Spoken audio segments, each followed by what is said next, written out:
곧 다가오는 제21대 국회의원 선거. 이번 선거는 시작부터 참 우여곡절이 많습니다. 선거법 개정안을 두고 여야가 그렇게 다투더니 선거구 획정조차 선거인명부 작성 시한까지 넘기고 말았습니다. 결국 토론을 시작하는 이 시간까지도 어떻게 될지 모르는 안개 속인 상황인데요. 이 과정에서 희생양은 결국 힘없는 강원도민들이 되고 있습니다. 어떻게 해야 될까요? 과연 해법은 없는 걸까요? TV토론 뜨거운 감자에서 알아보겠습니다. 먼저 오늘 함께 이야기 나눌 분들부터 소개를 해드리겠습니다. 강릉 원주대학교 자치행정학과 신승춘 교수 모셨습니다. 네, 안녕하십니까. 네. 그리고 강원일보 정익기 부국장 나오셨습니다. 안녕하십니까. 나철성 강원평화경제연구소장 나오셨습니다. 반갑습니다. 네, 마지막으로 춘천시민사회단체 네트워크 오동철 운영위원장 모셨습니다. 네, 안녕하세요. 네, 그리고 저희 뒤에 지역사회에 깊은 관심을 갖고 열심히 활동하고 계시는 시민 여러분을 오늘 패널로 모셨습니다. 여러분들도 함께 이제 참여하시는 거예요. 이 토론이 진행되는 동안 뭐 궁금하신 점이 있거나 하실 말씀이 있으시면 자유롭게 참여해 주셨으면 고맙겠습니다. 자, 그럼 뜨거운 감자 오늘 생방송으로 여러분과 함께하고 있는데요. 시작하도록 하겠습니다. 자, 선거구 획정. 이 계속 문제인데 이거 언제까지 해야 되는 겁니까? 선거구 획정. 이게 법적 시한이 있을 것 같은데.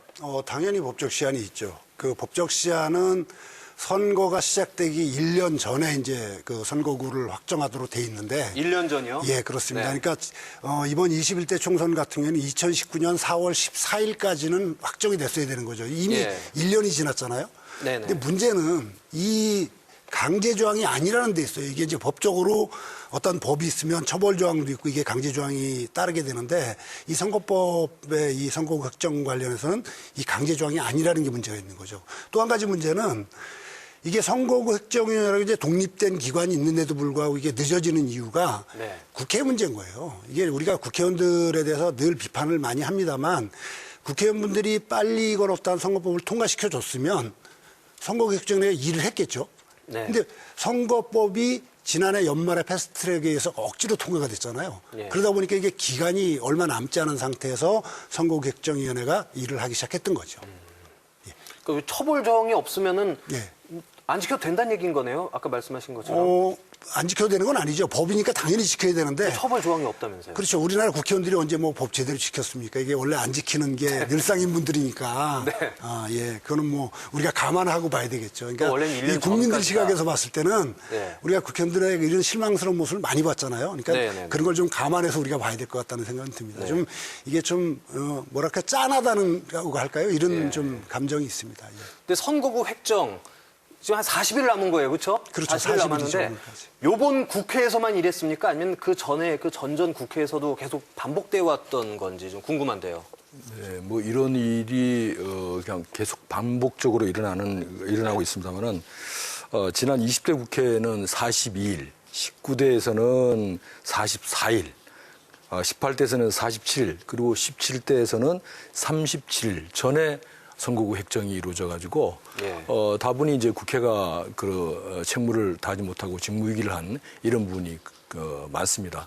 근데 이것이 법이 있음에도 불구하고 지금 말씀하셨지만 다반사로 이렇게 선거구 획정 그 결정이 지체가 되는 그런 것 때문에 유권자도 그렇고 또 후보들도 그렇고 굉장히 혼란스러운 그런 일들이 늘 반복적으로 일어난다 하는 것이 문제죠. 꼭 그 짚고는 넘어가야 될 것 같습니다. 이 다반사라고 해서 그냥 넘어가는 건 아니고요. 네. 국회의 가장 중요한 기관이 입법에 대한 법을 만들고 또 예. 법을 준수하고 지켜야 될 가장 최선두에서는 국민의 대표 아닙니까? 그럼에도 불구하고 현재 말씀하셨던 것처럼 선거법 24조와 25조를 본다고 한다면 반드시 1년 내에 선거구를 획정하도록 되어 있고 또 농산어촌이나 지역별 대표성을 포함을 해서 이런 것들을 선정하도록 되어 있는데 이게 매 회마다 이 어기는 것들이 정례화되어 있다 보니까 이제는 국민들 같은 경우에도 이게 위법인지 아닌지 이렇게 지나고 있는데 이와 관련돼서는 정말로 정치인들에게 경종을 울리는 그런 목소리들을 강하게 좀 내야 될 것 같습니다. 네. 선거일이 네. 딱 40일, 오늘로 딱 40일 남았는데 예. 그 유권자들은 그 내가 투표해야 될 선거구가 어떤 선거구인지 아직 결정이 안 됐잖아요. 그렇죠. 그런데 이제 네. 또 국회의원들은 법을 만드는 당사자들인데 그 사람들이 또 법을 안 지키고 그럼 국민들은 좀 속이 타는데 이 국회의원들은 그게 안중에 없다는 거죠. 예. 오늘이 아까 40일 전이라고 말씀하셨는데 오늘이 재외국민 그러니까 한국 국적, 대한민국 국적을 갖고 있으면서 해외에 거주하는 사람들 그분들의 그 선거인 명부를 작성해야 되는 시한인 거죠? 오늘까지인가요? 오늘까지. 네, 오늘까지인데 오늘 넘어가면 안 되는 거죠. 이게 늦어도 상관은 없나요? 그러니까 이제 국회의원들께서는 원래 핑계를 잘 대시는 분들이니까 이제 여러 가지 핑계를 잘 대시는데 네. 재국민들이 선거인 명부를 열람하는 기간, 이 필요한 시간이 한 16일 정도 걸린다고 이야기를 해요. 그러니까 그때까지는 최대로 늦춰주면 그때까지는 해도 가능하다. 뭐 이런 이야기를 하고 있는 걸 보면 일단 자기들이 욕먹는 것에 대해서는 이제 좀 미리 방패막이를 하는 것 같고요. 네, 예. 저희가 오늘 밤중에는 꼭 통과될 거라고 지금 선거구 획정안이 통과될 거라고 저희는 기대를 하고 있잖아요. 예. 근데 경우에 따라서는 안 될 수도 있지 않을까 이런 비관적인 생각도 듭니다. 왜냐하면 지금 나오는 이야기들을 보면 16일이라는 기간이 그래도 여유가 있다 이렇게까지 얘기를 하는 거 보면 그러니까 지금 말씀하신 16일이라는 거는 투표 전 16일을 말씀하시는 건가요? 아니죠. 지금 그러니까 오늘부터 내일부터 16일이 되는 거죠. 내일부터 16일까지가 그렇죠. 그 말씀하신 그렇죠. 그 해외에 계신 우리 국적을 가진 국민들이 작성하고 열람하는 기간이 있다는 거죠. 저희 자세하게 이제 어떤 내용인지 모르겠는데 이 이야기를 그렇게 하고 있어요. 열람하고 이 신청할 수 있는 기간이 이제 3월 16일까지로 알고 있습니다. 법적인 일정으로 보면 2월 26일부터 3월 6일까지 작성을 하게 돼 있어요. 선거인 명부를 재외국민들. 네. 그리고 열흘 뒤에 3월 16일에 확정하도록 되어 있습니다. 3월 16일, 예, 16일 기간이 16일이 아니고 날짜가, 날짜가 3월 16일. 그렇습니다. 일정으로 보면 그런데 이제 지금 국회가 지금 9시에 본회의를 개최한다고는 하는데 이것도 불확실한 거죠. 어떤 획정이 될지. 그런데 이제 국회의원들이 아마 그런 것 같아요. 3월 16일 날 재외국민 그 임명부 작성이 확정이 되니까 그때까지는 그래도 또 말미가 있지 않냐 이렇게 좀 느슨하게 생각하는 것 같습니다. 지금 선거법만 위반한 것만 보더라도 3개를 위반하고 있는 겁니다. 국회의원들이. 첫 번째는 24조 조항, 선거구 획정을 1년 내에 한다는 부분들을 위반한 거고요. 25조 조항, 그다음에 지역 대표성에 있어서의 농사노총을 반영해야 된다라고 하는 것들을 위반한 것이고, 방금 말씀하셨던 오늘까지 제외 명부를 작성해야 된다고 하는 규정들이 선거법 218조에 나와 있는데 오늘 12시를 넘어가면 이것 또한 위반하게 되는 것이죠. 저희가 본격적으로 이야기를 나누기 전에 벌써 이미 나오는 이야기들이 사실 화나는 이야기들만 나오잖아요. 근데 사실 내부적으로 들어가서 저희가 이제 좀 더 이 선거구 획정안, 지금 나와 있는 안들에 대해서 좀 따져보면 더 화가 나는데 저는 여기서 아까 처음에 시작할 때 이제 아나운서께서 멘트를 하셨을 때 힘없는 강원도민들이라는 그 이야기를 쓰셨어요. 저희가 계속해서 이런 걸 지켜봐 왔지만 이번에만큼은 저희 강원도민들이 앞으로는 더 이상 힘없는 강원도민이라는 소리를 더 들으면 안 되겠다. 이런 것들이 계속 반복될 것이라는 거죠. 그래서 이 도민들이 아마 오늘 토론 잘 지켜보시고 앞으로 이 정치나 이 선거구 획정 문제 또 국회의원 정수 문제 이런 것들 꼼꼼히 좀 챙겨서 더 이상 우리가 이제 소외된다는 느낌을 받지 않도록 저희가 좀 이게 울지 않는 사람 밥 안 준다고 저도 안 준다고 이야기하잖아요. 그래서 저희 강원도민들도 좀 정신을 차려야 되지 않을까 이런 생각이 듭니다. 예. 아까 위법에 대한 말씀하셨는데 어겼지만 어떻게 처벌할 수는 없는 거죠? 그냥 씁쓸한 채로 계속 흘러가야 되는 거죠? 그렇습니다. 이게 강제 조항이 없기 때문에 현재 국회에서도 관행화되는 이런 문제들이 반복되고 있는 것 같습니다. 네. 근데 오늘 저희가 이렇게 모여서 늦은 이 금요일 밤에 이 시간에 토론을 하는 이유 어떻게 보면은 지난 3일 오후였죠. 중앙선관위 선거구 획정위원회에서 선거구 획정안을 발표하면서부터인 거거든요. 근데 이게 선거구 획정위원회라는 말 생소한 분들 많을 텐데 이게 어떤 곳입니까? 간단하게 좀 소개를 해드리자고 한다면 선거구 획정은 매우 중요한 사안들이지 않습니까? 그렇기 때문에 중앙선거관리위원회 산하에 선거구 획정위원회를 두고 그곳에는 전문가들이 함께 하도록 되어 있습니다. 이 선거구 획정위원회에서 안이 정리가 되면 이것들은 다시 국회에 넘어가서 국회 본회의에 결정이 되도록 되어 있는데요. 현재 공룡선거구를 넘어 이 괴물선거구로 이 전락하게 된 가장 커다란 촉발이 됐던 것들은 지난 3월 3일 날 선거구 획정위원회에서 안을 내면서 발단이 됐던 것들이죠. 우리가 잘 알고 있겠지만 이전에 하더라도 주민진을 강릉에서 이제 떼어낸다라고 하는 이러한 설왕설래가 있지 않았습니까? 그건 애비탄이었던 것 같고 획정위에서 난 안을 본다고 한다면 무려 철원에서 속초 고성까지 200km가 넘는 이런 장장 이 선거구를 하나로 묶고 또한 홍천부터 저기 영월 정선까지 서울의 11배에 달하는 규모의 선거구를 하나로 묶는 그야말로 괴물 선거구가 본격화되면서 현재 촉발이 됐다. 이렇게 좀 말씀드릴 수 있을 것 같습니다. 그 선거구획정위원회가 그 지역의 사정을 전혀 모르고 아마도 하지 않았나 싶은 생각이 우선 들고요. 아니, 근데 제가 알기로는 예. 선거구 획정위원회에서 지역에 내려가서 예. 그 지역민들의 의견을 수렴하고 종합적으로 그게 이제 고민해가지고 하는 거 지난해 이미 아닌가요? 그 의견 수렴은 지난해 있었는데요. 예. 그 의견 수렴 된 것 자체가 이번에 획정안을 만들 때 전혀 반영을 할 수 없었던 문제가 있었던 거죠. 왜냐하면 이게 이제 그 강제적으로 이제 이 되는 문제 중에 하나가 이 강원도뿐이 아니라 이제 전라남북도도 그렇고 이제 이 농촌 지역들이 피해를 보는 이유 중에 하나가 그 헌재가 그 표의 등가성이라서 이제 3대1로 돼 있던 부분을 2대1로 바꿨잖아요. 그러니까 위헌이라서 이제 2대1로 바꿀 수밖에 없는 구조가 생기다 보니까 인구가 적은 그 군단위들 여기도 이제 피해를 볼 수가 없는 문제가 생겼고 이게 지난해 그 의견 수렴을 했지만 인구를 적용하다 보니까 이런 일이 발생될 수밖에 없었던 그러니까 넓은 거죠. 지역이지만 그렇죠. 인구는 인구가 적으니까. 많지 않기 때문에 그렇죠. 그 인구수를 맞추려다 보니까 지역이 이제 6개 군이 뭉쳐지면서 하나의 선거구가 된 그런 거네요. 문제가 생겼던 거죠. 그리고 이제 선거구 획정위원회가 이제 그 각 지역을 순회하면서 이제 의견 수렴을 했다고 하는데 하다 보니까 이제 강원도 같은 경우 작년 10월에 이제 춘천에서 그걸 했더라고요. 근데 보니까 거기 이제 각 원내 교섭단체를 둔 그 국회 진출해 있는 그 원내 교섭단체들 강원도당 사무처장들하고 그다음에 시민단체 추천 인원에서 6명을 대상으로 이렇게 한 거기 때문에 그게 과연 진정으로 이제 강원도민들의 어떤 의견을 수렴했을까 의문이 들었습니다. 대표성에도 좀 의문이 든다 예. 이런 말씀이신 것 같고요. 선관위 맞으면은 이 위원회가 독립위원회였잖아요. 예. 독립위원회인데 9명으로 구성이 됐어요. 그래서 사실은 이렇게 이제 중요한 입법 구조를 만드는 그런 위원회로서는 9명이 그러니까 정당인 국회의원은 안 되지만 9명이 이제 운영이 된다. 그 원칙적으로는 18개월 전에 하도록 되어 있습니다. 총선일 18개월 전에 운영이 돼서 가동이 돼야 되는데 그런 부분에서도 그 선거구 획정위원회가 제 역할을 잘 하지 못했다. 뭐 이런 이제 얘기를 할 수 있죠. 네, 아무래도 가장 커다란 이번의 문제는 지역적 특성을 전혀 고려하지 않았다라고 하는 것들이 문제가 되겠죠.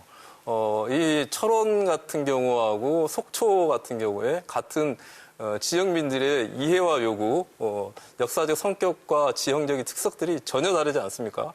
가령 철원에서 국회의원이 나온다고 한다면 속초 우리 그 어민들의 어촌계의 사정들을 잘 알 수 있을까요? 또 우리 속초의 국회의원들이 현재 국방계획 2.0으로 인해서 발생하고 있는 화천과 양구에서 발하는 현안들을 자기 현안을 가지고 이익을 해주겠는가라고 하는 문제인 것들이죠. 그렇기 때문에 강원도는 정통적으로 선거구를 획정할 때도 영동과 영서의 지리적 특성들 또 현안적 요구들 이런 것들을 충분히 반영해서 했었는데 이번 같은 경우는 이런 것들이 전혀 반영되지 않고 그것도 국가의 중심 기구인 선거구 관리 획정위원회에서 이런 파행적인 안을 내놨다라고 하는 것들이 가장 문제인 것 같습니다.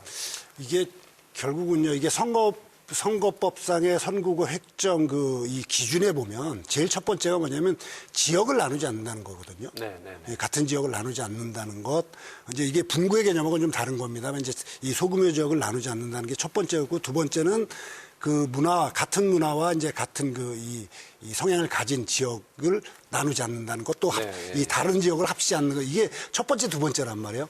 근데 이번 선거구 획정을 보면 그게 전혀 지키지 않았죠. 근데 그 선거구 획정에는 아마 그 핑계를 댈 겁니다. 아까도 말씀드렸던 것처럼 결국은 인구 비례를 따지다 보니까 뭐 방법이 없으니까 이렇게밖에 할 수 없었다. 자, 그럼 이렇게 얘기할 거란 말이에요. 운영위원장님 말씀해 주셨는데요. 여기서 좀 궁금한 게 도대체 선거구 획정위원회가 뭘 어떻게 획정을 했길래 이렇게 문제가 되느냐. 아는 분들은 아시지만 또 모르시는 분들 또 바빠서 또 코로나19 상황도 있고 해가지고 미처 제대로 이렇게 보지 못한 분들도 계실 거라는 거죠. 그래서 좀 설명을 드려야 될 것 같습니다. 아까 나철수 소장님이 설명을 하셨던 것처럼 지금 속초에서부터 속초, 고성, 인제, 양구, 화천, 철원 한 개의 선거로 묶는 6개의 시군이 되는 거거든요. 네, 그러면 예. 이게 강원도 끝에서 끝까지가 한 개의 선거구로 묶이는 이제 이런 문제가 생겼던 거죠. 강원도 지도를 보면은 이제 강릉을 기점으로 그 윗부분은 북쪽에 전체가 묶였던 거죠. 전체가 예, 이제 그런 부분이 한 있었던 선거구가 거고요. 된 거고요. 그렇죠. 네. 예, 그러니까 너무나 방대한 선거가 됐던 거고요. 더 심각한 건 이거보다 더 밑에 쪽에 저 남쪽에 예. 이제 그 강원도의 남쪽이죠. 홍천서부터 네. 그 태백까지 쭉 연결한다면 이건 뭐 아까 나 소장님 말씀하셨던 것처럼 서울의 11배. 그러니까 어마어마한 선거구가 만들어졌던 거죠. 그걸 하겠다고 한 게 선거구 획정위원회였었고 이게 알려지면서 오죽하면 문희상 국회의장이 이건 아무래도 법률적으로 위배된다고 봐서 결국은 되돌려볼 수밖에 없었던 그런 문제가 생겼던 거죠. 그 선거구 획정위원회에서는 원주하고 춘천은 이제 분구를 했죠. 원주는 기존에 원래는 분구가 돼 원래고 있고요. 원주는 원래였는데 이번에 춘천을 두 개로 나누면서 지금 화면에도 나가고 있지만 저 뻘건 지역이 그렇죠. 헬리콥터가 없으면은 절대 그 지역민들을 만날 수 없는 엄청난 크기의 선거구가 된 거고 또 보면 양양하고 강릉 그리고 동해 삼척 태백 뭐 이렇게 또 되고 노란색 부분도 저희가 교통이 이렇게 편한 지역이 아닌데 네, 그럼요. 저렇게 또 한 군데로 묶었습니다. 소위 강원도에서도 오지라고 할 수 있는 부분들이 다 저렇게 묶여버리는 문제가 생겼던 예. 거죠. 근데 이게 이 출발을 보면 결국 이제 춘천의 분구가 핵심이었었거든요. 춘천이 이제 인구 상한선을 넘겼기 때문에 네. 법적으로 분구를 할 수밖에 없었던 거예요. 근데 이제 춘천을 분구라면 9개가 될 거 아니에요, 선거구가. 네, 근데 그래서 이제 여기서 하나의 문제가 됐던 게 한다는 얘기도 많았었죠. 그렇죠. 여기서 하나의 문제가 됐던 게 이제 속초, 고성, 양양이었었는데 선거구 획정 그 인구수 기준을 언제 두느냐에 따라 이게 또 달라져요. 예, 조금씩 달라지기 때문에 지금 선거구 확정의 최저선은 13만 136565 이렇게 되죠. 근데 이게 만 13만 9천을 적용을 하면 속초, 고성, 양양 같은 게 무조건 안 돼요. 인구가 적어서. 그러니까 여기를 어떻게 할 거냐 이런 고민들이 있어서 강원도의 선거구를 9석으로 가는 게 맞다고 계속 강원도는 주장을 해왔는데 8석에 딱 지정이 되다 보니 이 묶이다 보니까 그러니까 춘천을 분구를 하게 되면 나머지 부분은 어떻게 할 거냐 문제 생겼던 거죠.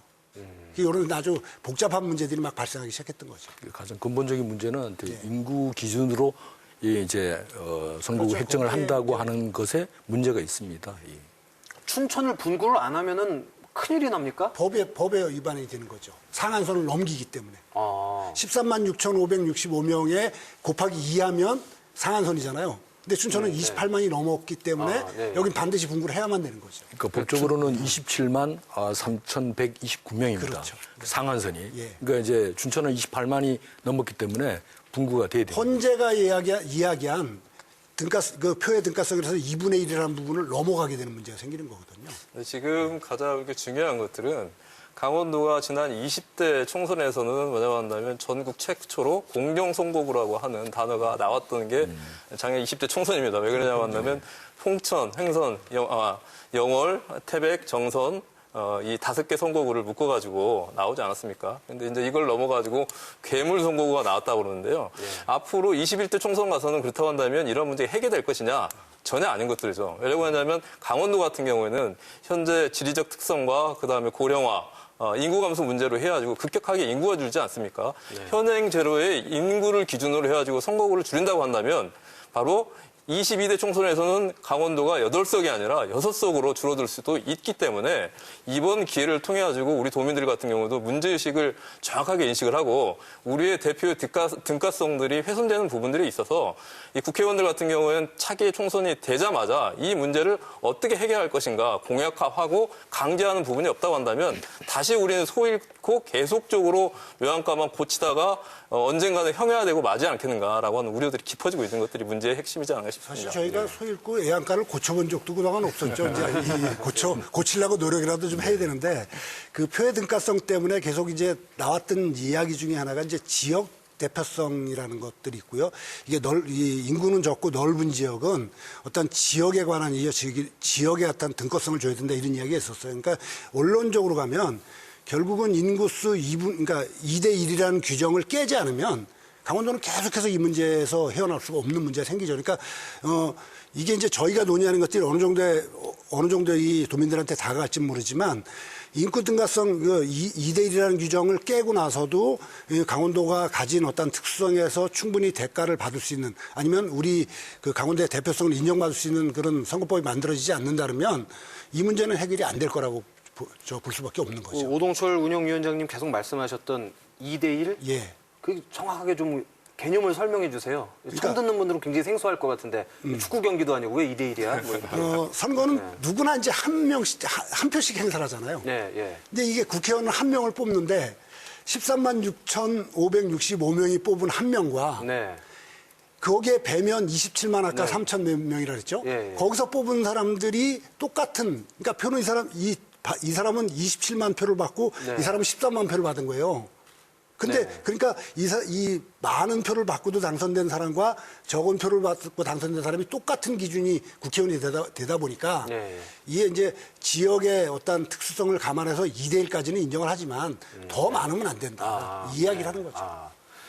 그 정익기 부국장님도 뭐 하실 말씀이 있을 것 같은데. 그 앞에서도 말씀하셨지만은 강원도 같은 경우는 이제 계속 인구가 줄어들고 있지 않습니까? 예. 그러다 보면 이제 강원도뿐만 아니라 뭐 경북, 전남, 전북 같은 경우도 이제 마찬가지 사정이라고 생각을 하는데 그러면 우리가 이제 내가 가진 투표권을 진짜 제대로 행사하려면은 네. 이 강원도에 살면 안 되고 서울이라든가 이런 도시로 가서 살 수밖에 없다는 그런 비관적인 전망도 할 수밖에 없지 않겠습니까? 네. 그래서 아까 말씀하신 대로 강원도뿐만 아니라 강원도도 인구가 적으니까 네. 강원도뿐만 아니라 아까 말씀드렸던 경북이나 전북, 전남 이런 쪽하고 좀 연대를 해서 어떤 우리 몫을 찾는 그런 운동도 필요하다고 생각합니다. 네.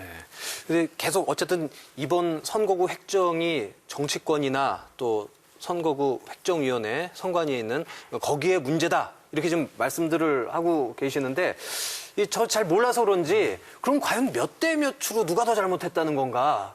교통사고 나도 과실을 우리가 따지잖아요. 어쨌든 9대 1이다, 뭐 6대 4다, 뭐 이런 거 따지는데 정치권 몇 혹은 선관위 그 선거구 획정위원회 몇 해가지고 그 저희가 지금 말할 수 있을까요?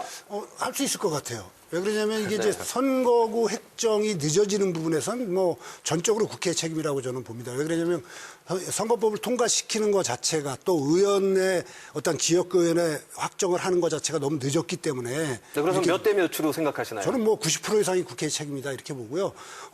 물론 이제 선거구 획정위가 일을 뭐 잘했다 못했다 이건 아니에요. 왜냐면 우리가 이제 1년 전에 확정이라는 것이 그 1년 전에 확정이지 준비는 아까 우리 교수님 말씀하신 것처럼 18개월 전에 뭐 20개월 전에 이렇게 했어야 되는 거거든요. 미리.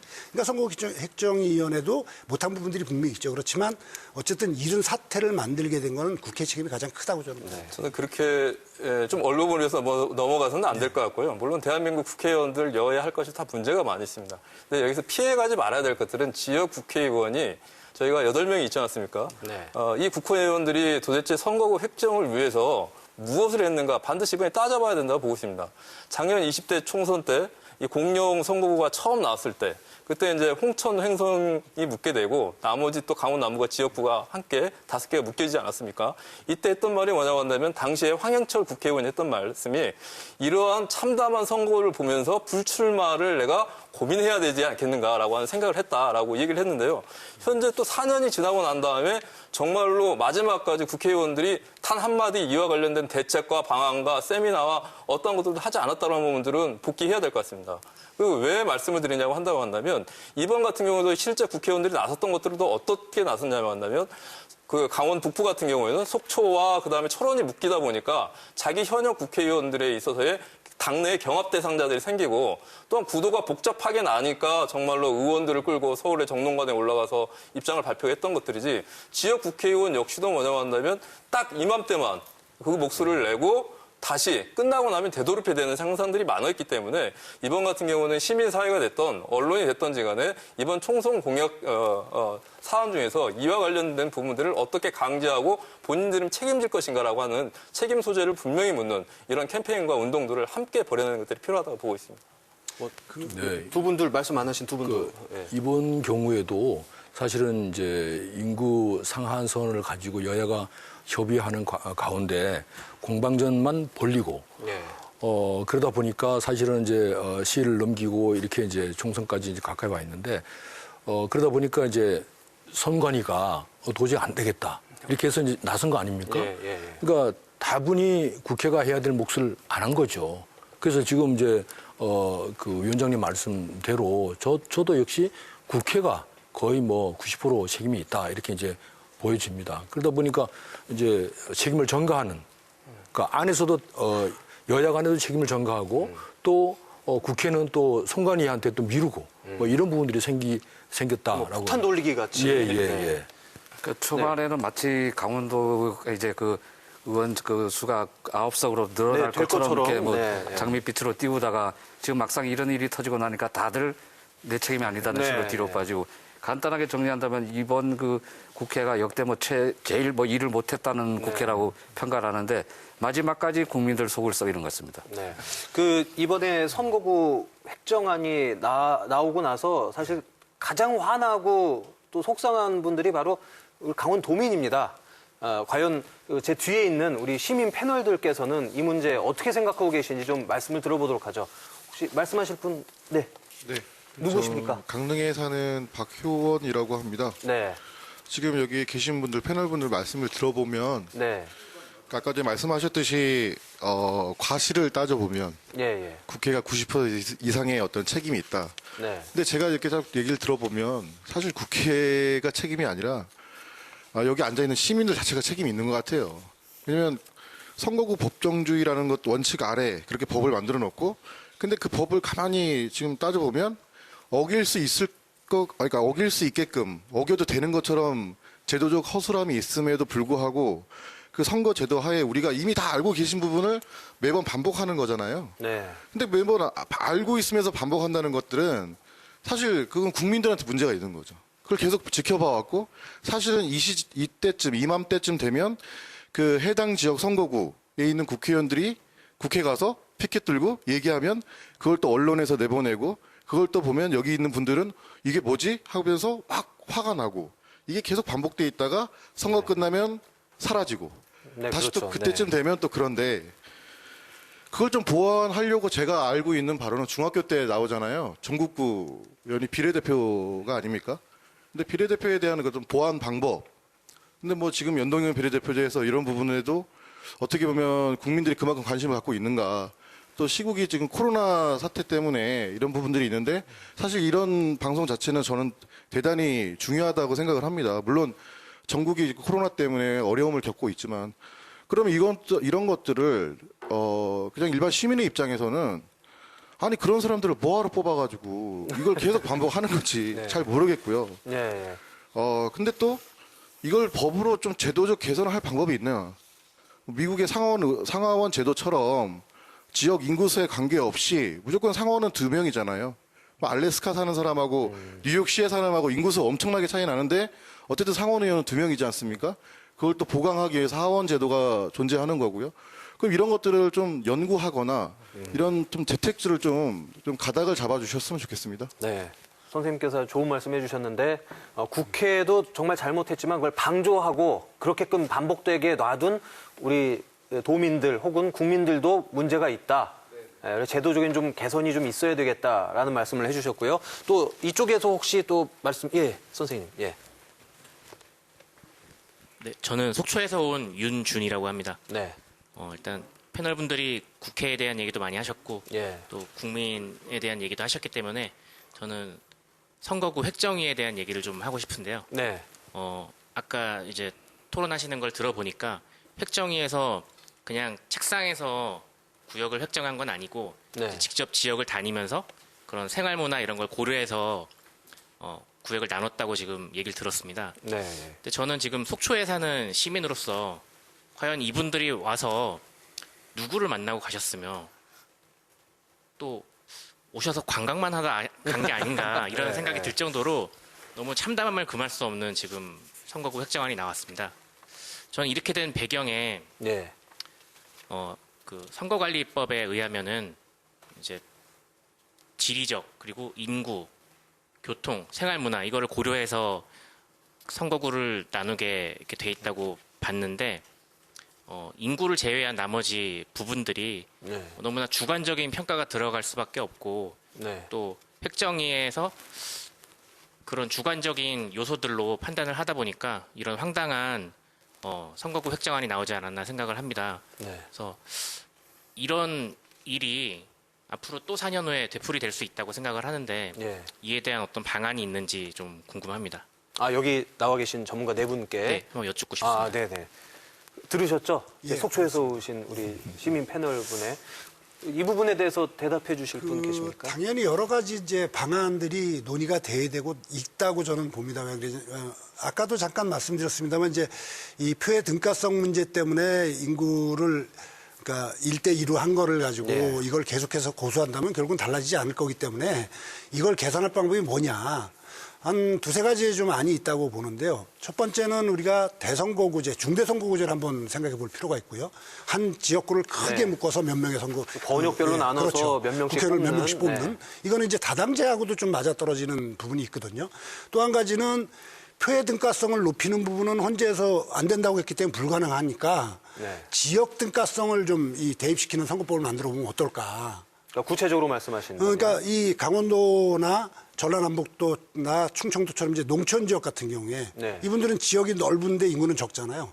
그러면 이게 꼭 인구를 한정하는 게 아니라 그 지역의 어떤 넓이를 이 인구에 대입시켜보는 그런 것들도 이제 논의를 할 수 있을 것 같고요. 몇 가지 안은 있을 것 같아요. 그래서 그런 분들은 논의를 해야 될 텐데 저희가 한다고 뭐 이게 또 국회에서 이게 받아들이질 않으면 그렇죠. 이게 안 네. 되기 때문에 그게 좀 속상한 이런 현실이죠. 게 있죠. 선거법을 개정하면 되는데요. 지금 말씀하셨던 대로 우리 선거법 그 25조 2항을 본다고 하더라도 농산 어촌의 대표성들을 반영해야 된다라고 나와 있는데요. 그 밑에 강제조항인데, 앞에 예. 나와 있는 게 조건들이 중요한데 인구 산정 범위를 넘지 않는 범위 내라고 하기 때문에 2대1의 범위 안에서의 농산 어촌을 등가성을 반영해야 된다라고 하기 때문에 이게 문제가 되는 거거든요. 그렇기 때문에 이것들을 자구적으로 정리를 해보자고 한다면 3항을 따로 내어서 네. 현재 뭐냐면 인구 범위를 벗어난 것들이 아니라 별도로 뭐냐고 한다면 현재 농산 어촌을 그 등가성을 반영할 수 있는 조항들을 신설하면 되는 것이고 이와 관련돼서도 헌법재판소에서는 2대1의 인구 기준을 범위를 했는데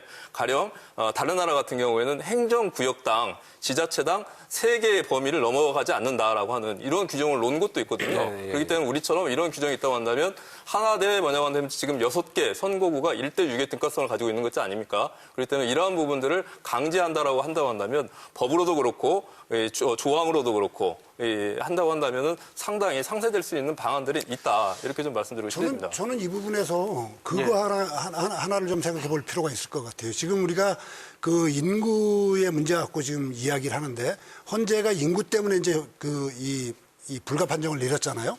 한번 예산 한번 들여다볼 필요가 있을 것 같아요. 지금 서울시 인구가 1,000만 정도 되는데 올해 서울시 예산이 교육 예산을 빼고 나서 한 21조 정도 되거든요.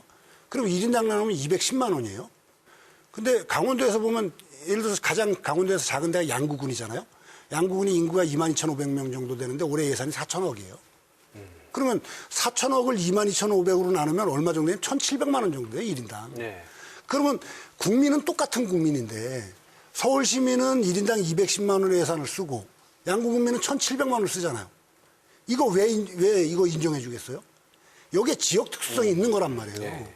그럼 예산을 우리가 생각해 보면 이건 뭐 8배도 넘는 이 차이거든요. 근데 이게 헌재가 위헌이라고 얘기 안 하잖아요. 그러니까 이런 부분을 좀 네. 감안해서 해보면 아마 예, 방법이 예. 있을 거라 생각이 듭니다. 네, 뭐 이 부분에서 얘기를 하다 보면은 뭐 한두 끝도 없을 것 같아서 저희가 또 생방송입니다. 생방송이다 보니까 또 시간 제약이라는 거 또 주어진 시간 안에 많은 얘기를 해야 되는데 여러분들 말씀하시는 거 듣다 보니까 궁금한 게 강원도만 이런 건지 아니면 우리나라의 다른 지역에서도 이 선거구 획정의 몸살을 앓고 있는지 좀 갑자기 궁금해지더라고요. 강원도만 이렇습니까? 아니면 원장님이 잘 아실 것 같아요. 정확하게 잘 몰라서 지금. 예. 네. 지금 뭐 전국적으로 홍역을 앓고 있다라고 보면 되는 거고요. 가장 중요한 게 강원도만 농산어촌 지역이 많이 있는 것들도 아니고 또 인구가 네. 급감한 거 아니지 않습니까? 이런 문제가 불거지고 있는 지역으로는 특히 경북하고 문경을 비롯한 지역구하고 전남 같은 경우는 순천을 비롯한 지역구에서 홍역을 앓고 있고요. 오늘 또 언론을 보니까 순천 지역에 있는 시군 자치 의원들이 국회까지 올라가서 항의를 벌이고 있는 모습들을 봤었는데요. 현재 전반적으로 보자고 한다면 거대 선거구, 인구 밀집 지역 같은 경우에는 더욱더 분구를 해야 되는 상황들이 직면하고 있었던 부분들이고 또 작은 부분들은 통폐합을 전국적으로 손을 대야 되다 보니까 문제가 발생하고 있는데 그중에서도 가장 심각하고 대표적으로 문희상 국회의원이 콕 집어서 이야기할 수 있는 정도로 문제가 되고 있는 것이 강원도다라고 말씀드릴 수 있을 것 같습니다. 덧붙인다면 이제 이번에 이제 6개 시군이 묶여서 이제 공영선거가 된 같은 철원, 화천, 양구, 인제 같은 경우는 또 이제 접경 지역이다 보니까 지금 국방계약 문제 때문에 또 지역 경기가 침체되고 있지 않습니까? 이 선거구 문제까지 겹치다 보니까 지역 주민들이 느끼는 어떤 피해의식은 더 큰 거죠. 네. 그 인구수 문제 때문에 결국은 생기는 문제라고 보면 지금 이게 이번 그러니까 21대 그 총선을 앞두고 선거구를 조정해야 되는 곳이 전체적으로 한 14군데 정도가 나왔었어요. 네. 그 중에 이제 이 강원도가 춘천의 분구, 속고양이 이제 이 통폐합 이런 문제가 나왔었던 건데 이게 강원도만 문제가 아닌 거죠. 전라남북도, 경상남북도, 특히 이제 경상북도라든가 전라북도도 그렇고요. 그다음에 충청도 일부에서도 그런 데가 있고 또 수도권에서 이제 분구를 해야 되는 곳들이 여러 군데가 생기는. 근데 이 문제가 인구수 이 조항에 딱 묶여 있다 보니까 이게 계속 이런 게 뱅뱅 돌게 될 수밖에 없는 이런 문제가 생긴 거죠. 9시부터 지금 시간이 몇 시입니까? 제 시계를. 네, 지금 9시 10분입니다. 네, 그럼 지금 이제 논의가 시작이 됐겠네요. 국회에서.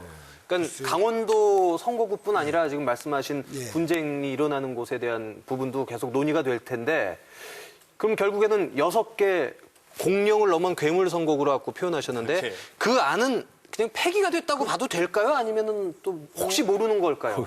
근데 혹시 모르죠. 혹시 모르는데 일단은 저희가 이제 국회에서 돌려보냈기 때문에 그건 다시 안 할 거라고 보는데 혹시 모르죠. 그런데 문제는 물론 괴물 선거구가 나왔는데 이 괴물 선거구에 문제가 되자 다시 뭐냐고 한다면 국회에서 제의해가지고 획정에 넘기는 안을 보면 공식적으로 그러니까 그 활자화된 건 아니지만 더욱더 기가 막힌 이제는 괴물 선거구가 아니라 누더기 선거구까지 나오게 된 게 경악해 하는 것 같습니다. 대표적인 게 뭐냐고 한다면 춘천인데요.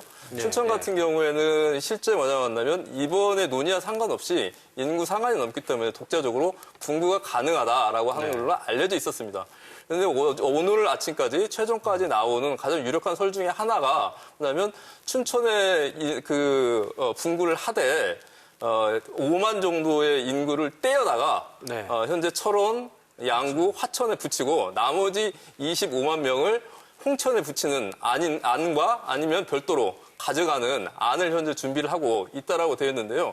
멀쩡한 지역구 단일 선거구를 그냥 쪼개버리지도 않고 분구를 시키는 것도 아니고 일부 특정 지역 그 인구만 떼어다 붙이는 붙였다 떼었다 오렸다 하는 것들을 지금 마음대로 하고 있는데요. 여기에 대한 경각도 좀 가져야 될 것 같습니다. 그러니까 지금 말씀하신 게 지금 화면으로 나오곤 있는데 이게 여야 정치권에서 나온 얘기인 거죠? 예, 그렇습니다. 예, 지금 그렇죠. 이제 이름 선거구 확정이 이렇게 되는 걸 가지고 이걸 방지하기 위해서 나왔던 말 중에 이제 가장 많이 쓰이는 말이 이제 게리맨더링이라는 이야기를 하잖아요.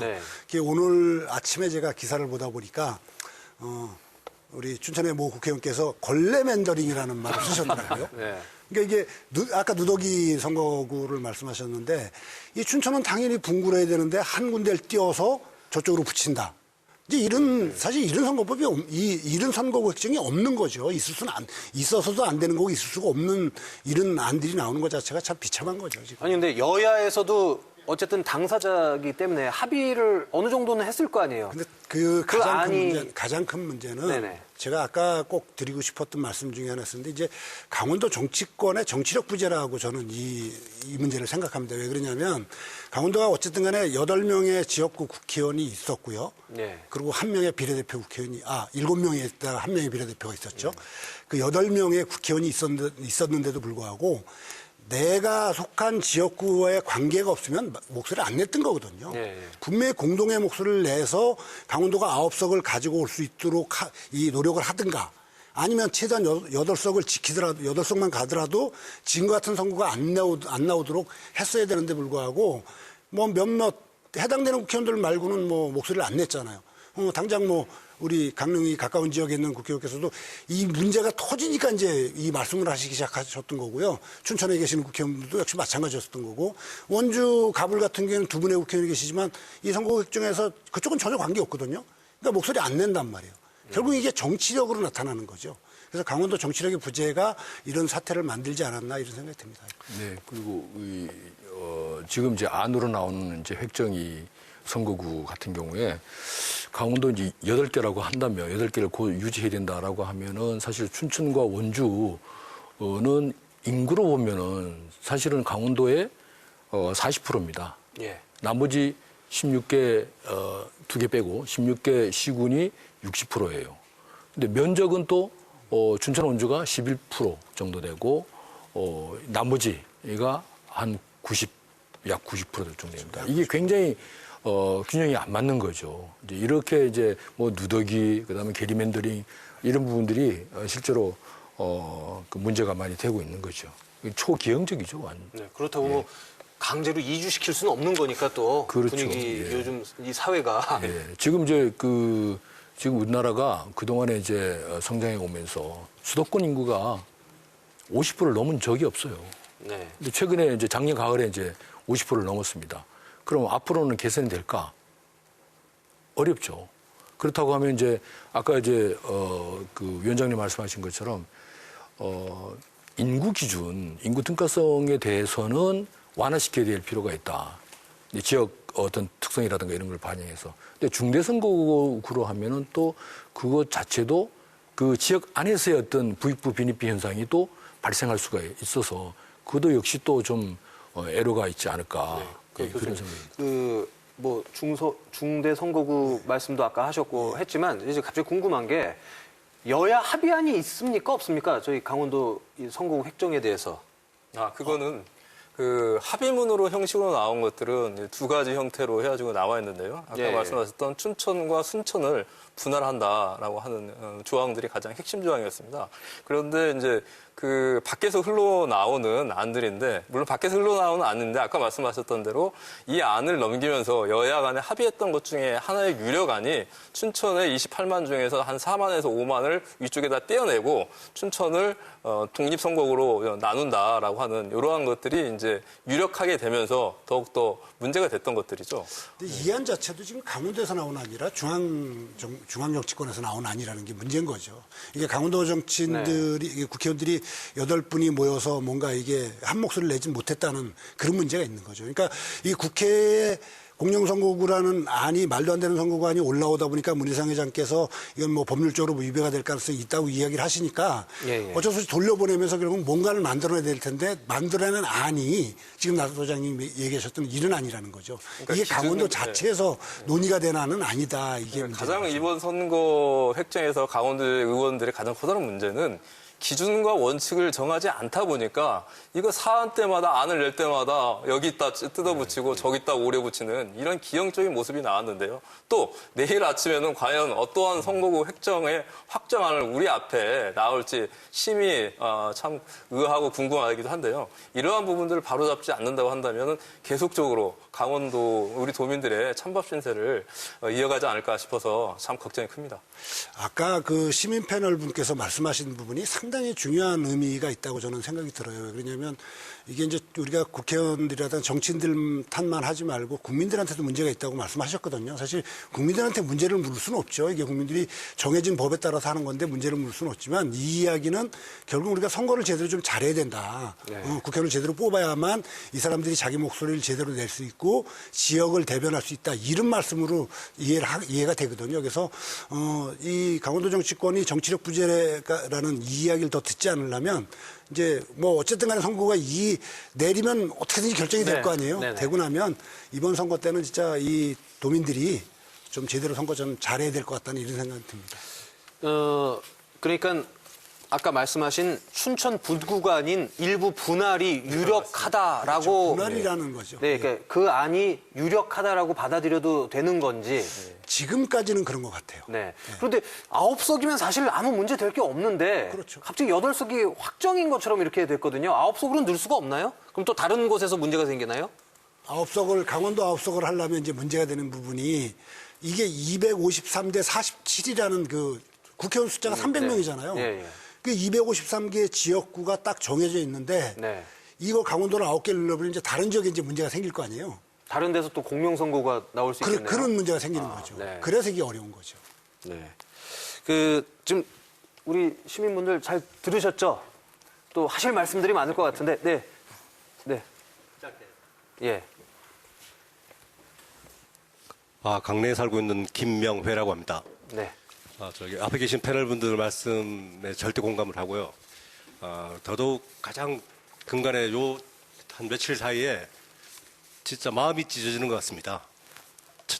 저희가 지금 이번 21대 총선을 앞두고 그 선거구 획정안이 이렇게 늦게까지 된 데는 저희 강원도민들, 시민들의 책임도 분명히 있다고 생각합니다.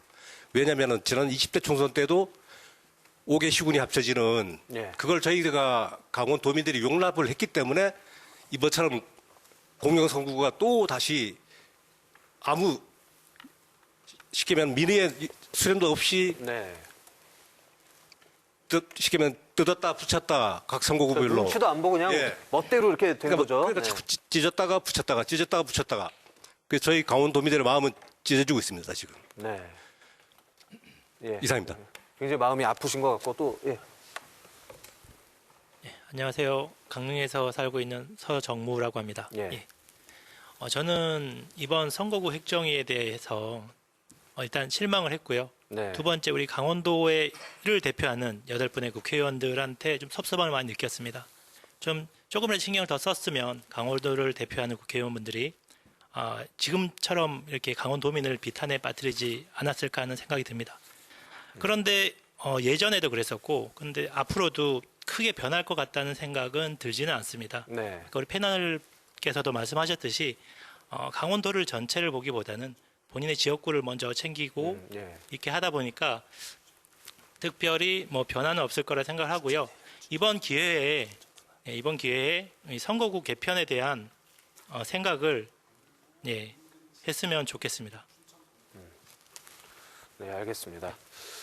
또 흘러나온 얘기들 중에 보면 아까 분할을 말씀하셨지만 춘천을 분구하는데 춘천만 오롯이 분구하는 게 아니고 또 인접 시군들을 또 붙여갖고 이렇게 두 개로 나누는 또 안도 얘기가 좀 있더라고요. 예, 그렇습니다. 최초에 나왔던 안이 무엇이냐고 한다면 최초에 나왔던 안은 원래 춘천을 갑과 을로 나눠서 그러니까 북쪽과 네, 남쪽을 네, 나눠서 춘천의 북쪽을 철원, 화천, 양구와 함께 묶고 또 밑에 나와 있는 을 지역을 홍천과 함께 묶는 안이 가장 유력한 안이다. 이렇게 나왔었는데요. 네. 그런데 하루 만에 시간이 바뀌면서 3월 3일 이후죠. 오늘 아침까지 그런 안들이 좀 더 바뀌어가지고 기형적으로 나왔던 게 뭐냐고 한다면 춘천 전체가 한 28만 정도 되는데 여기서 5만을 떼어주고 아까 말씀하셨던 네, 그렇죠. 두 분할. 번째 안으로 아테는 네, 그러니까 분구와 분할이라고 하는 전 단어를 처음 이번에 문구에서 확인했었는데요. 네. 그렇게 되면서 쪼개기를 한다라고 하는 안이었던 거죠. 아니 왜 하루 만에 이렇게 바뀌었을까요?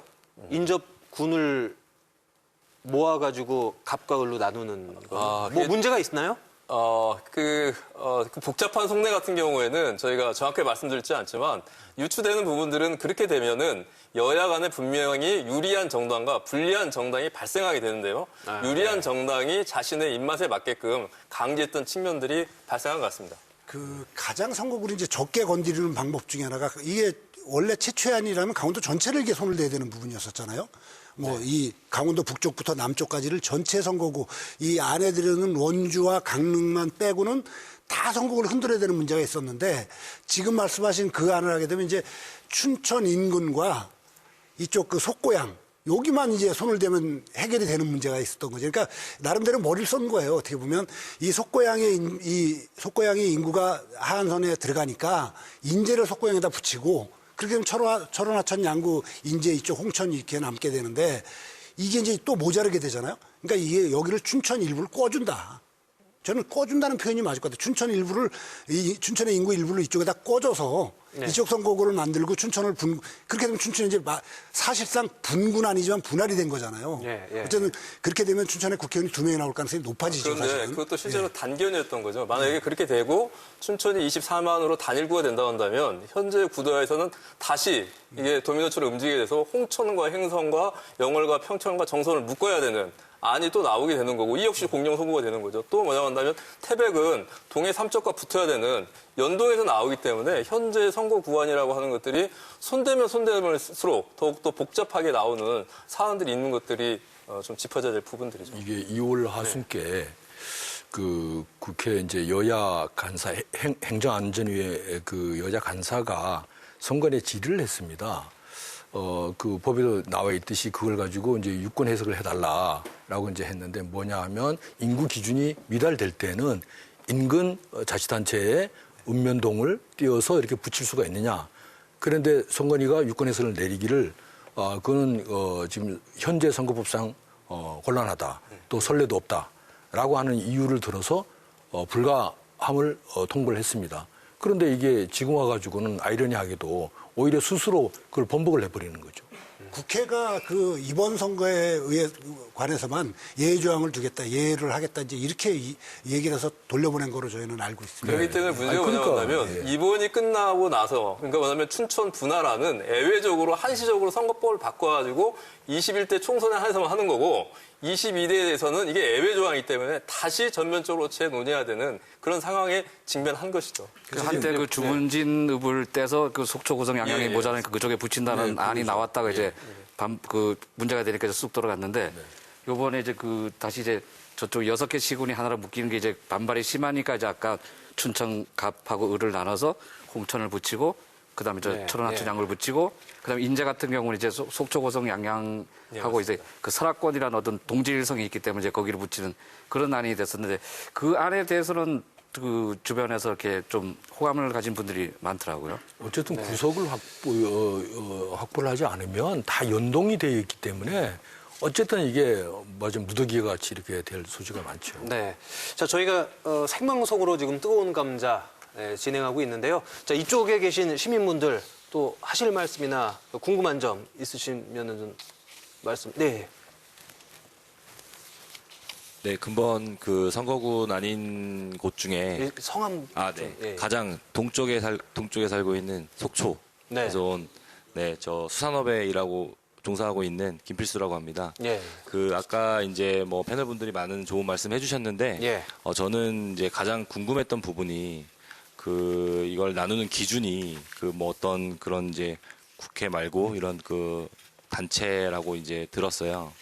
그거를 어떻게 보면 지역적 특색이 전혀 없는 그런 분들이 뭐 지도만 놓고 이렇게 좀 나누신 것 같은데 저는 이제 질문을 좀 드리고 싶어요. 아까 교수님한테 이 법 자체를 뭐 선거법, 공직선거법을 3개를 위반한다고 그렇게 지금 그 골자가 그거인 것 같습니다. 그 3개를 다 위반하는 사항이다 보니까 그 부분에 있어서 이거를 좀 더 세분화시키고 뭐 법이 있으면 원래 뭐 시행 규칙이 있고 시행령이 있듯이 이걸 좀 세분화해서 또 법을 바꿀 수는 있는 건지 그 첫 번째 궁금한 부분이고요. 두 번째는 강원도의 지역적 특색을 정확히 알고 있는 어떻게 보면은 뭐 하나로 묶인 이 강원도 의회라는 것도 있지 않습니까? 강원도 의회에서 이거를 좀 심도 깊게 다뤄서 좀 정확하게 좀 세분화해가지고 뭐 법 테두리 안에서 좀 이게 좀 결정될 수 있도록 그런 부분은 좀 진행될 수 없는 건지 질문을 좀 패널분들한테 드리고 싶습니다. 네. 그 질문을 하셨는데 시간이 없는 관계로 네 분 중에 한 분만 우리 시민 패널분의 그 질문에 간략하게 좀 답을 좀 해주실 수 있나요? 교수님? 글쎄 우리 소장님 우선 서로 양보하는 아주 보기 좋은 제가 모습. 말씀드릴게요. 우선 그 말씀하신 분이 그 단체라는 게 이제 선거구 획정위원회를 말씀하시는 것 같은데요. 그 뒤에 두 번째 말씀하셨던 부분이 상당히 중요하긴 한데 과연 가능하냐는 좀 정치적으로 이 법적으로도 좀 봐야 될 것 같은 게 이게 이제 가장 좋은 안은 선거구 획정위원회에다 미룰 게 아니라 지금 말씀하셨던 강원도 의회나 이제 강원도 정치권이 다 머리를 맞대고 안을 만들어서 올리면 어떠냐 이제 이거거든요. 근데 이게 법적으로 불가능한 거예요. 이게 선거법상에 선거구 획정위원회에서만 이거 할 수 있게 돼 있고 국회의원 선거는 국회에서만 결정을 하게 돼 있거든요. 그래서 그러면 강원도에다 어떤 이 선거구를 만들기 위한 위원회를 만들려면 또 이 강원도 이 의회에 또 조례를 만들어야 되고 이런 문제가 또 있는 거예요. 굉장히 많은 절차가 그렇죠. 또 이게 이제 눈앞에 국회 펼쳐지겠네요. 특권이 너무 몰려 있는 부분들이 네. 결국은 이런 문제가 생기는 게 아닌가 이렇게 생각을 합니다. 네. 답답하지만 예. 뭔가 바꾸기에는 굉장히 좀 벅찬. 저희가 선거 잘해야죠. 네, 결론은 또 선거를 잘해야겠다라고 말씀하셨는데, 자, 네 분을 모신 이유는 그겁니다. 지금 이 상황을 좀 타개할 수 있는 해법이 있을 거라고 생각하거든요. 그래서 이 금요일 밤에 네 분을 또 모셔서 이렇게 얘기를 나누는 건데, 자, 이 선거구 획정 해법이 뭔지 각자 좀 짧게 좀 얘기를 좀 들어볼까요? 네 분 먼저. 지금 먼저 네, 할까요? 소장님부터 네. 갈까요? 네. 지금까지 나왔던 이 얘기를 정리해서 잘 갈무리하면 될 것 같습니다.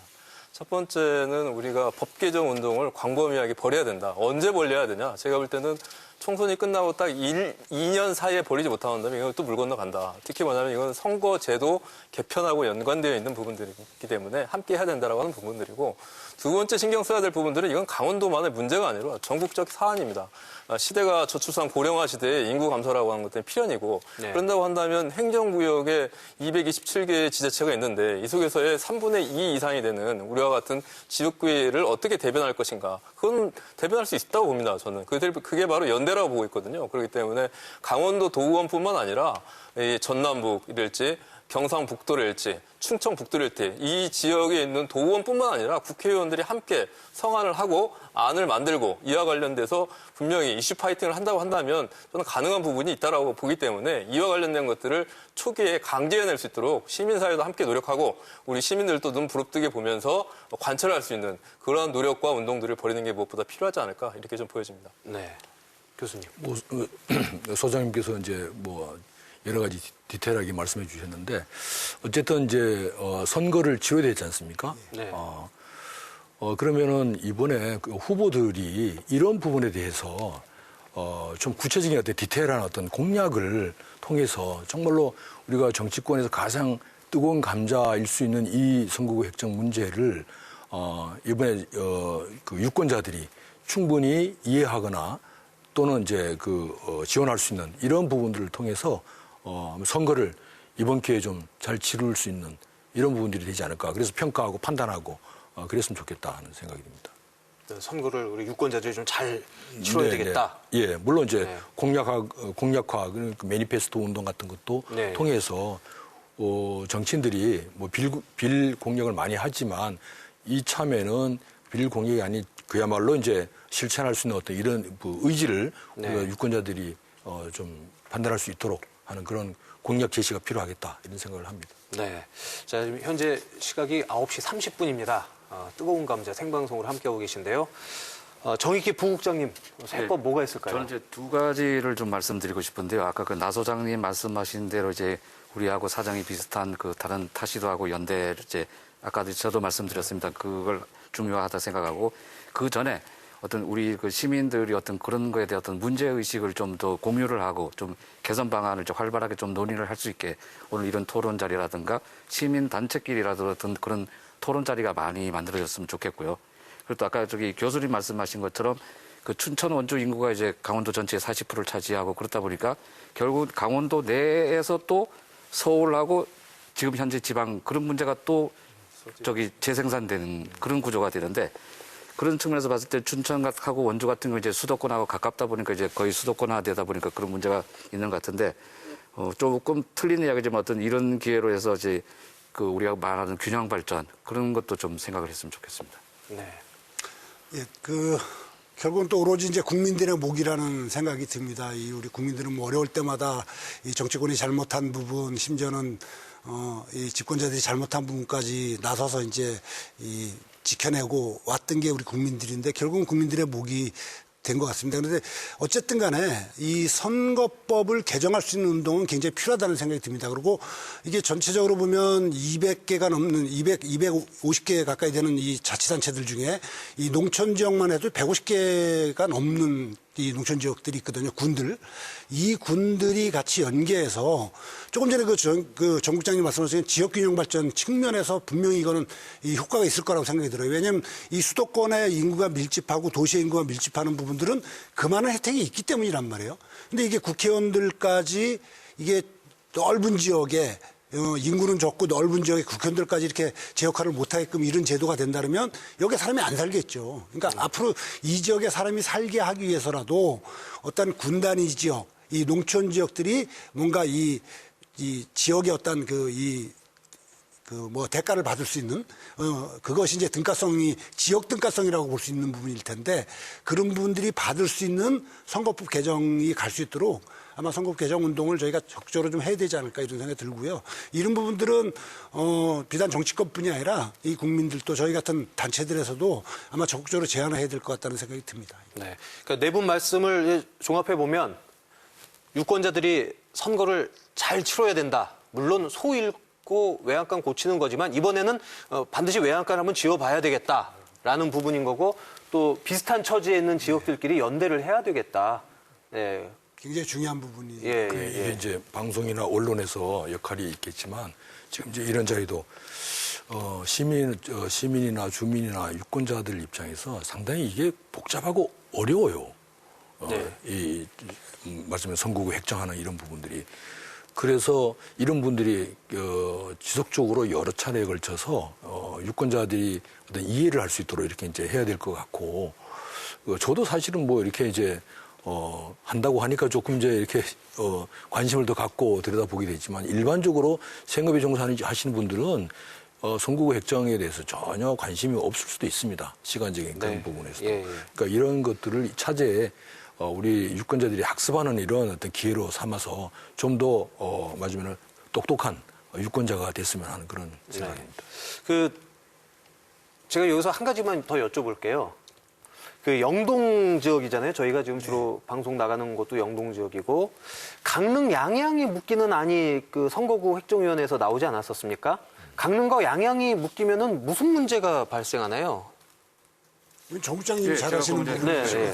강릉하고 양양 같은 경우는 뭐 대부분 강릉 시민, 양양 국민들도 아시겠지만은 같이 이렇게 연접한 시군이지만은 정서는 완전히 틀리다고 생각합니다. 그리고 이제 정서가 틀리다. 네, 정서가 틀리기 때문에 또 인구 대비했을 때도 양양보다 강릉이 한 7배 이상 많을 겁니다. 그러면 그렇게 했을 때 양양 주민들이 투표를 했을 때 얼마나 어떤 지역적 요구가 먹힐 것인가. 그랬을 경우에는 심하게 표현을 하면 양양 주민 이게 만약에 선거 확정된다 그러면 투표를 해도 사표가 되니까 투표를 안 할 수도 있다는 거죠.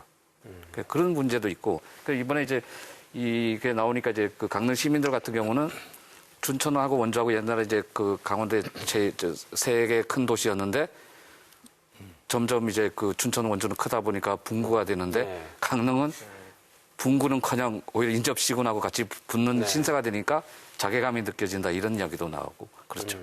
그 이제 과거 경험으로 보면은 이제 12, 13, 14대는 같이 했습니다. 이렇게 같은 선거구로. 강릉과 양양이요? 예. 그리고 이제 15대에서는 이제 갑을로 이제 강릉 이 선거구가 갑을로 나눠지기도 해죠.